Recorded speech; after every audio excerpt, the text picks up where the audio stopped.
ধন্যবাদ। আসসালামু আলাইকুম প্রিয় সন্দীপবাসী।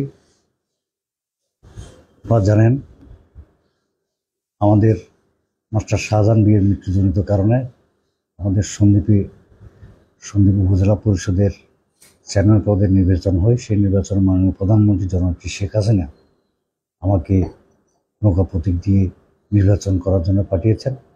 সন্দ্বীপবাসী আমাকে সেদিন বিপুল ভোটের ব্যবধানে আমাকে নৌকা প্রতীকে জয়যুক্ত করেন। এই জন্য আমি সন্দ্বীপবাসীর কাছে কৃতজ্ঞ। এবং ওই নির্বাচনের পরবর্তী পর্যায়ে এসে আজকে আমাদের রেগুলার নির্বাচন, সেই নির্বাচনে মাননীয় প্রধানমন্ত্রী জননেত্রী শেখ হাসিনা নির্দেশ দিয়েছেন যে দলীয় কোনো প্রার্থী থাকবে না।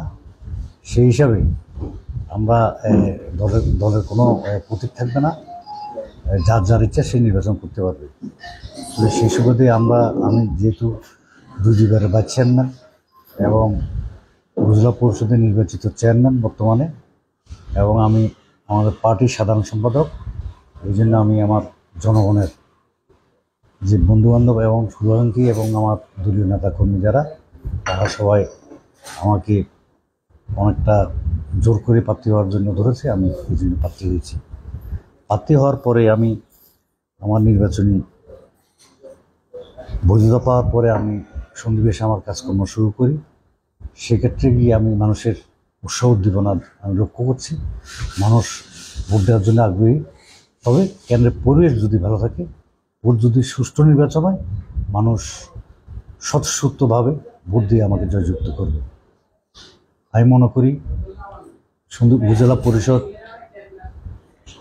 যখন সরকার গঠন করেছে তখন থেকে, আপনারা জানেন, প্রথমে রবিউল্লাহ চৌধুরী ছিলেন আমাদের উপজেলা পরিষদের চেয়ারম্যান, তারপরে মোস্তফা কামাল পাশা, তারপর মাস্টার শাহজাহান বিয়ে, এরপর আমি। তো আমি মনে করি এই জাতীয় লোক, সম্মানিত লোক যারা উপজেলা পরিষদের চেয়ারম্যান হয়েছেন, সে জায়গায় আমি মনে করি যে সে জাতীয় লোকই ওই মাপের লোকজন হওয়া উচিত বলে মনে করি। আর সন্দ্বীপবাসীর একটি আগ্রহ যে তারা সঠিক একটা লোককে নির্বাচিত করতে চায়। সেক্ষেত্রে অনেকগুলো বাধা বিপত্তিও থাকতে পারে। বিশেষ করে প্রশাসন যদি সঠিক থাকে, আমি মনে করি সাধারণ মানুষের যে মতামত, সেই মতামতের প্রতিফলন ঘটবে এবং মানুষ তার সঠিক রায় প্রদান করবে।